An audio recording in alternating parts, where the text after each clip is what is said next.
DPR ya harus begini, membuat mereka itu merasa adalah perasaan tanggung jawab sebagai pemimpin masyarakat. Ya, jangan berlebihan dalam urusan kayak gitu. Tapi Bung mau tidak berlebihan itu bagaimana? Mereka itu sekolahnya juga terbatas. Dan satu lagi Mas, political cost mereka juga tinggi. Political cost mereka tinggi. Mereka perlu balik modal. Ya. Itu dia. Nah di situ mungkin salah satu lingkaran setannya. Ya.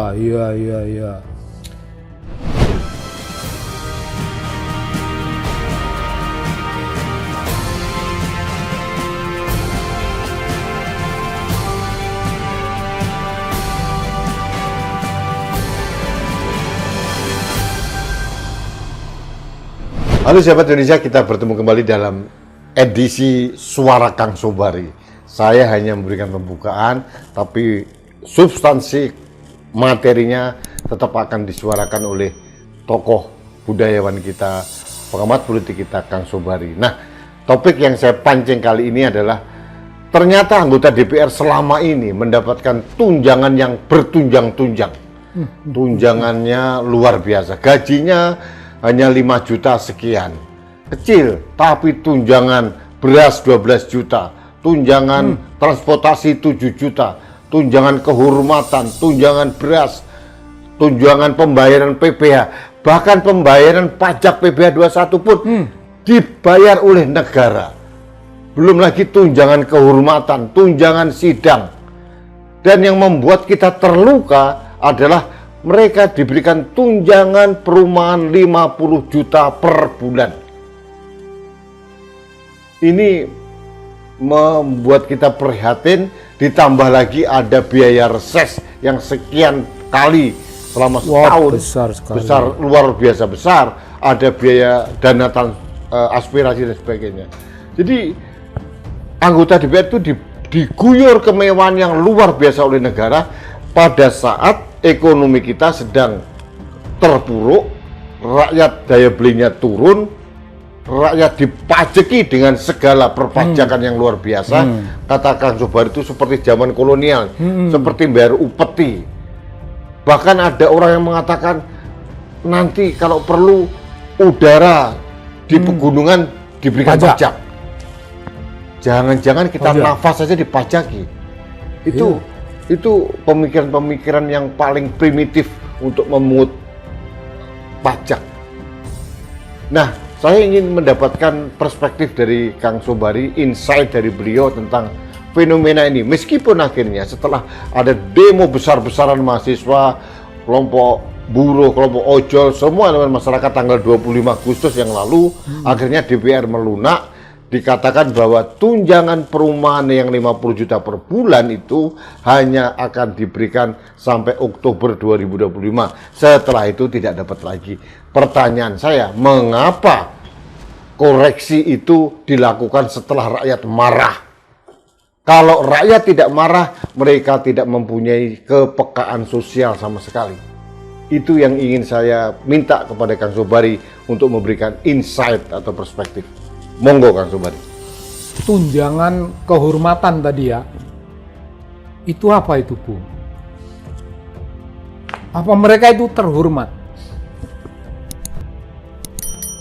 Orang itu nggak terhormat kok diberi kehormatan gitu loh. Dari mana itu? Atau mungkin karena mereka tidak terhormat. Oh maka dikasih kehormatan. Karena tidak terhormat. Dan saya kira begini ya, kalau kita ngelihat tingkah laku politik para anggota DPR, itu kayaknya mentah sekali ya, mentah sekali.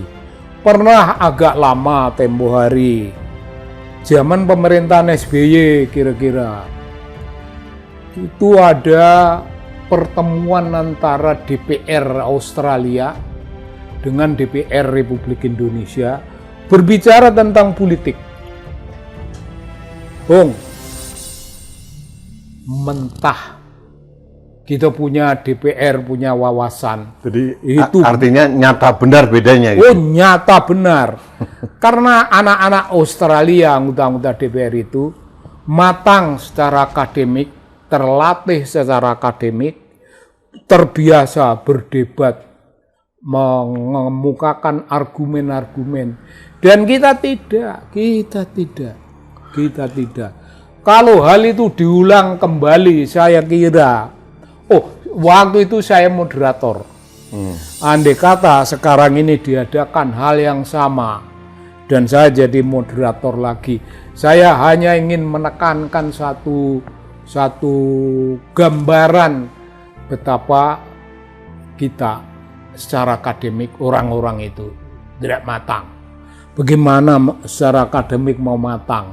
Penyanyi, joget-jogetan, lalu omongan yang intisarinya menganggap dirinya menjadi bagian dari elit Indonesia dan berhak mendapatkan apa yang namanya aneka macam tunjangan tadi. Nah, di antara tunjangan-tunjangan tadi itu Bung Rudi menyebut ada PPh 21 ya. Pasal 21 maksudnya itu. Yeah. PPh pasal 21 itu dibayar oleh pemerintah. Bung, Anda tahu, maksud saya Anda pasti juga tahu. Kalau saya hadir di suatu seminar, penyelenggaranya pemerintah, Bung, itu tebal sekali itu surat-surat itu. Ini pajak mengenai ini, teken ini semuanya. Honor 2 juta itu dipotong pajak, ini enggak keruan itu, taruhlah tinggal 1,5 juta.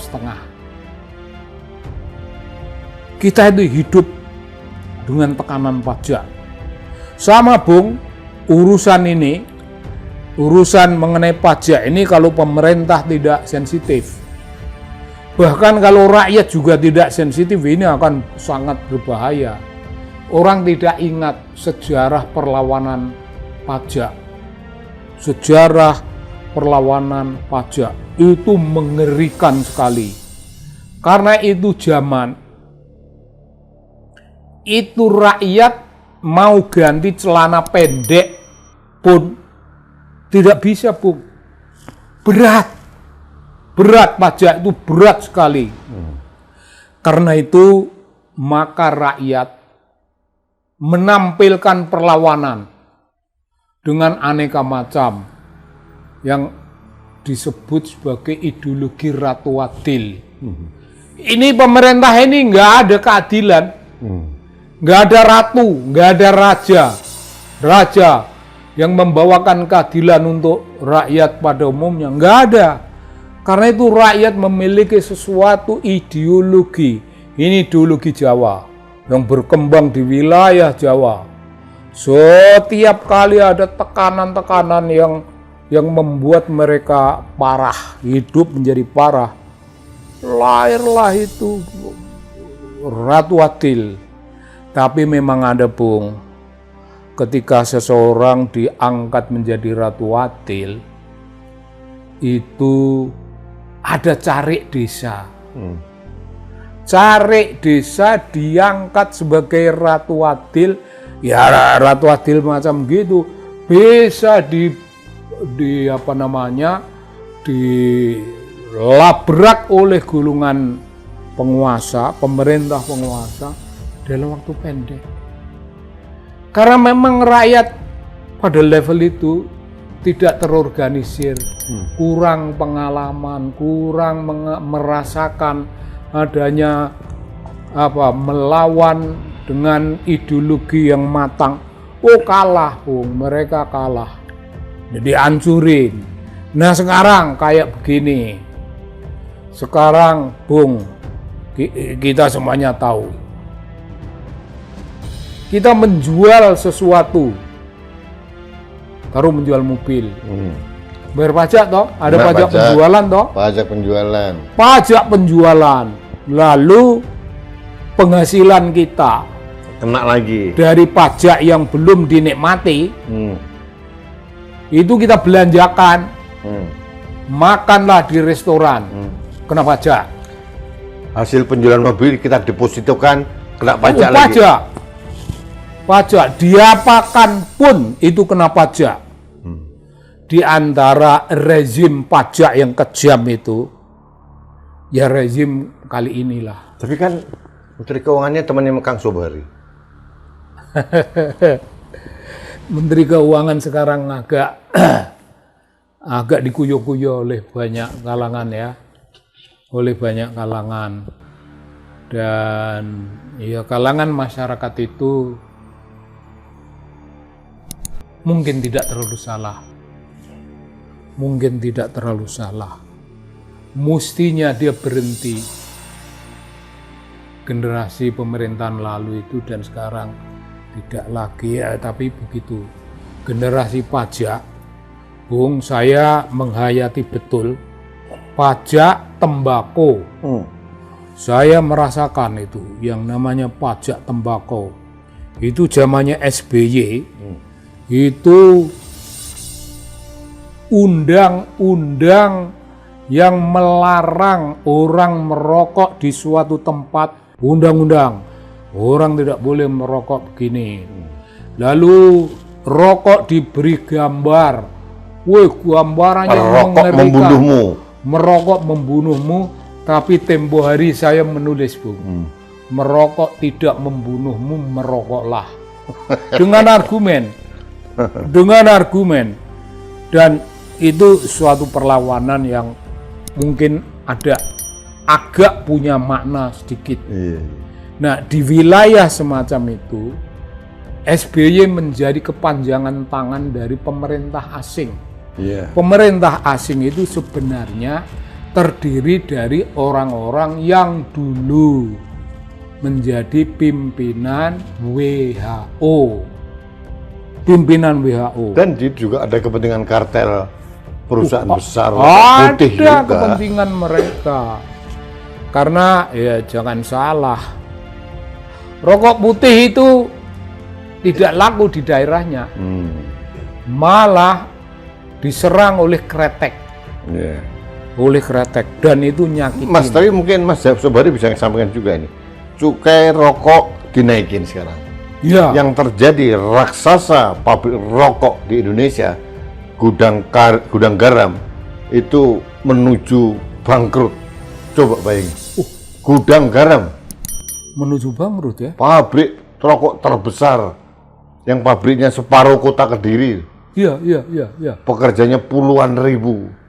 Iya. Cukainya naik, ruang rokok dibatasi,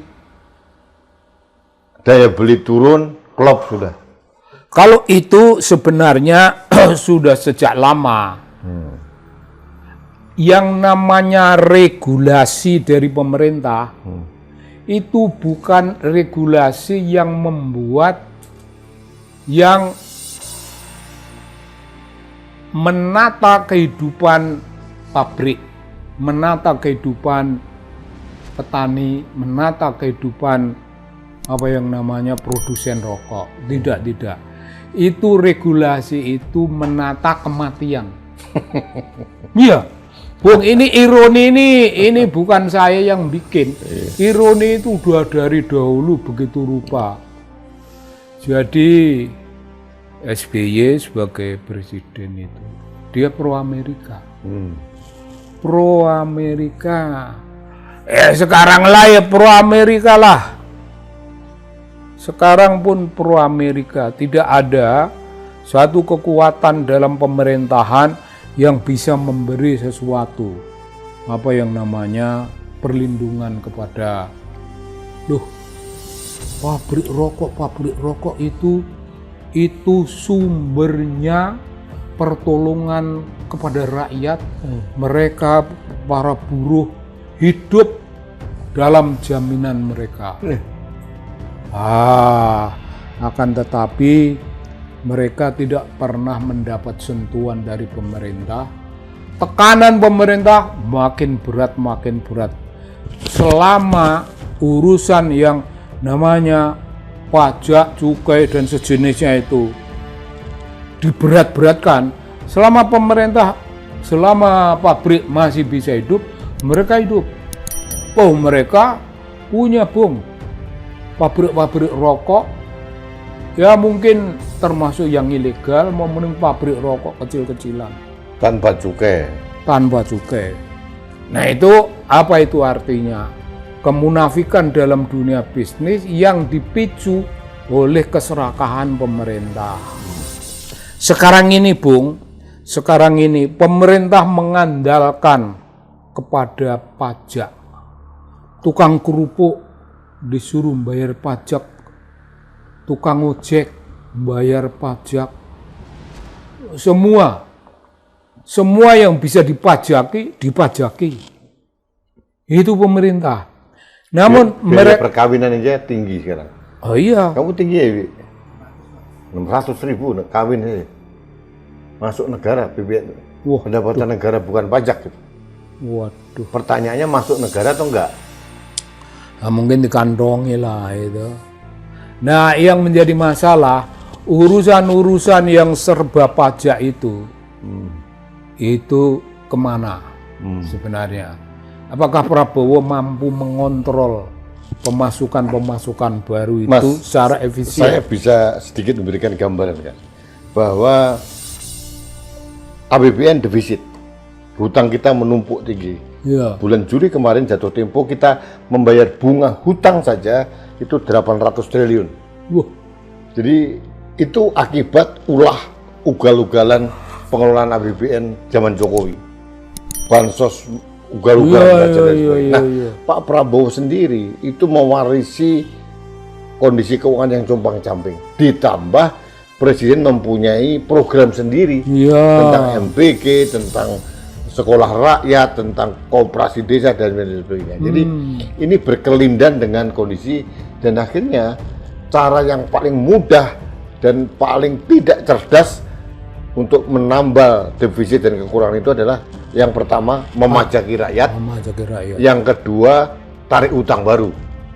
Nah, itu sebetulnya simulasi secara fiskal yang mungkin bisa dimengerti lah, tapi yang membuat rakyat marah dalam kondisi yang seperti sekarang ini, beras menghilang di pasaran, ini semua daya beli masyarakat turun, kemuliaan anggota DPR ditunjang dengan tunjangan yang menunjang-nunjang gitu. Itu yang membuat rakyat marah, akhirnya terjadi demo kemarin juga. Apakah demo kemarin menyelesaikan suatu masalah?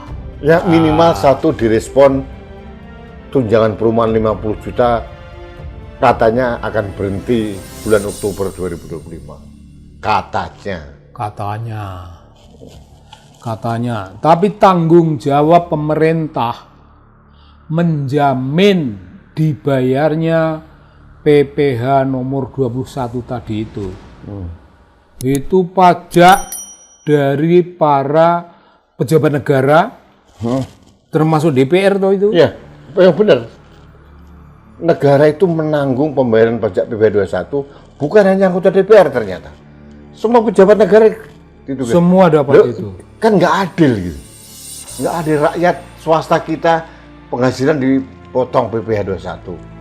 Itu golongan birokrasi yang level eselon ke bawah juga dipunguti, rakyat dipunguti, mereka dimuliakan, kan sesuatu yang nggak fair, Mas. Itu perlawanan terhadap pajak yang begitu rupa itu. Itu mungkin kita dengar dari Pati itu ya. Dari Pati dinaikkan pajak 250%. Tapi gini Mas, saya harus bukan membela Bupati Pati ya, karena kenaikan PBB perkotaan dan pedesaan itu ternyata dilakukan lebih dari 125 kabupaten kota. Ada pemicunya. Iya. Pemicunya karena transfer ke daerah dipotong habis sama Presiden Prabowo. Oh, penghematan itu ya? Karena mau realokasi ke tempat lain. Nah, karena dana transfer daerah yang selama ini diandalkan, entah itu dana alokasi khusus, dana alokasi umum, atau kontribusi dari sumber daya alam, itu berkurang ke daerah sehingga daerah kelabakan. Nah, cara yang paling primitif adalah menaikkan pajak PBB itu. Cuma permasalahannya di Pati sosialisasi, mitigasi masalahnya dilakukan secara arogan oleh Bupati itu Sudewo sendiri. itu. Nah, makanya mendapatkan perlawanan. Di daerah lain sudah perlawanan tapi tidak terlalu semasif Pati karena bupatinya masih andap asor gitu. Masih memberikan pemahaman secara soft gitu kan. Demo itu akan keren kalau mendemo menteri secara pribadi. Antara lain, datangi rumah dinas.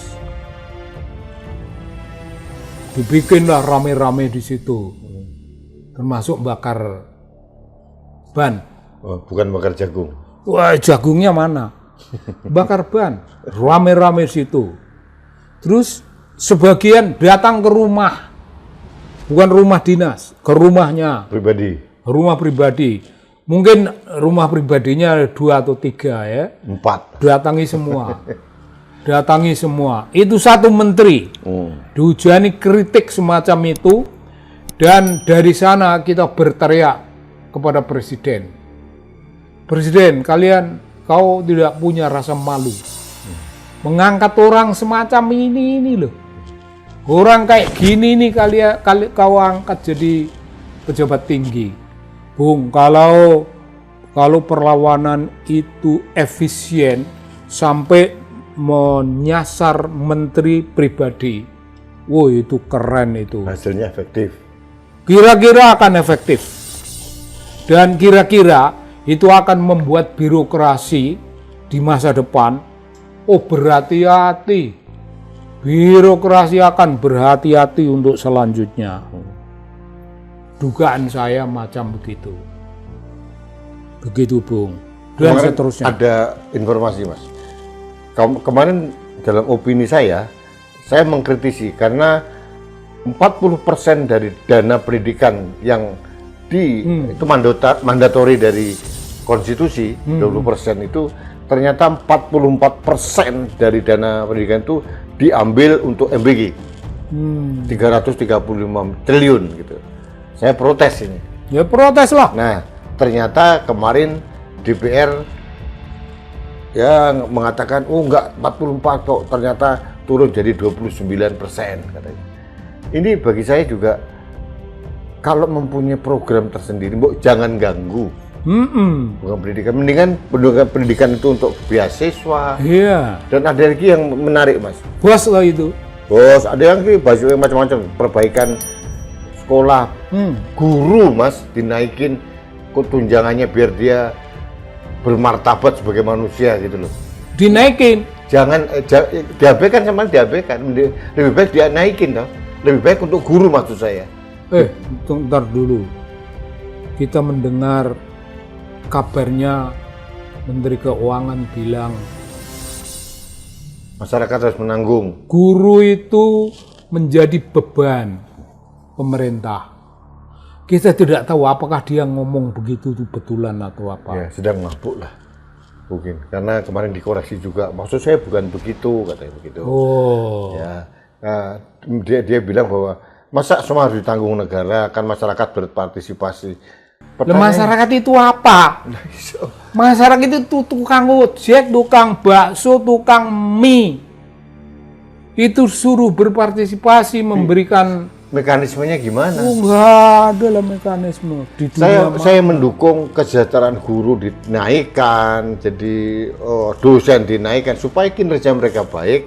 Nah, Mas, ini kenyataan. Jangan jauh-jauh di luar daerah T3 atau daerah di Depok atau di sekitar Jakarta saja. Guru negeri itu seenak udele ngajar, Mas. Lah iyalah. Loh, ini libur rapat karena ada rapat. Iyalah. Berubah 17 Agustus bisa seminggu. Murid gak bisa masuk, belajar di rumah istilahnya. Iya. Itu karena ya seenak dewe. Kalau menurut saya mereka dikasih tunjangan yang besar supaya mereka berintegritas, profesional, dan mereka nggak perlu lagi memikirkan cari sumber penghasilan yang lain. Dibandingkan hanya diberikan makan gratis.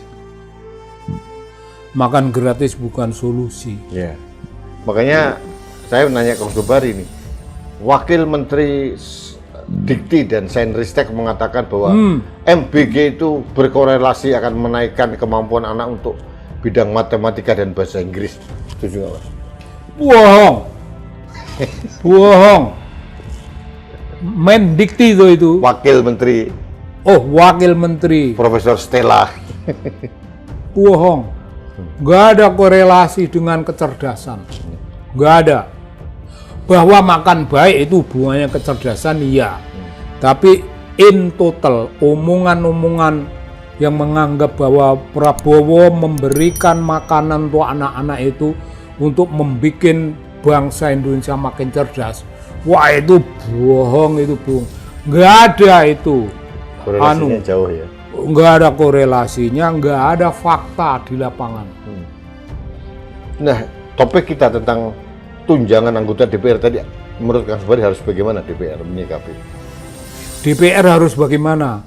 DPR ya harus begini, membuat mereka itu merasa adalah perasaan tanggung jawab sebagai pemimpin masyarakat. Ya, jangan berlebihan dalam urusan kayak gitu. Tapi Bung mau tidak berlebihan itu bagaimana? Mereka itu sekolahnya juga terbatas. Dan satu lagi, Mas, political cost mereka juga tinggi. Political cost mereka tinggi. Mereka perlu balik modal. Ya. Itu dia. Nah, di situ mungkin salah satu Lingkaran setannya. Ya. Terus dengan Sobari? Begitu, Bung. Yes, Begitu. siap. Sahabat Indonesia, ini perspektif yang agak melebar kemana-mana, tapi ini adalah suara murni Kang Sobari memotret peristiwa dengan analisa yang sangat tajam, lebih substantif pada filosofi bagaimana menyelesaikan masalah dengan baik, bahwa sumber permasalahannya ini adalah wisdom, kebijakan dari seorang pemimpin untuk mengatasi solusi kebangsaan ini dengan hati-hati, tidak mengorbankan rakyat. Ya. Kedaulatan tertinggi itu di tangan rakyat.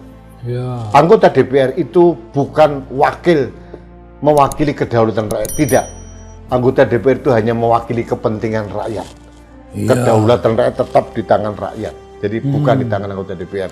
Mereka hanya mewakili kepentingan rakyat. Jadi harusnya tuan dari anggota DPR itu adalah rakyat. Ya. Nah, pada saat rakyat susah, selayaknya mereka juga mempunyai kepekaan sosial. Bagaimana kita mau menghormati anggota DPR? Kecerdasannya yang dikatakan Kang Sobari kurang, kecerdasan sosialnya pun juga kurang, kecerdasan spiritualnya apalagi. Apalagi ada yang mengatakan menjadi politisi itu sulit untuk mencari uang halal. Itu kata politisi Partai Golkar. Itu kan otaknya mulai konslet itu ya. Jadi akhirnya kita melihat bahwa berarti itu menormalisasi, melegalisasi bahwa politisi itu boleh mencari uang haram, karena mencari uang halal susah sekali. Itu suara Kang Sobari yang saya ambil saripatinya. Mudah-mudahan Anda terhibur, dan kami dengan ini mengumumkan bahwa ke depan kami akan terus minimal 2 atau 3 kali dalam 1 minggu Kang Sobari akan hadir kembali menjumpai Anda. Terima kasih, kita doakan Kang Sobari selalu sehat. Amin. Kita bertemu kembali dalam Suara Kang Sobari berikutnya. Sampai jumpa.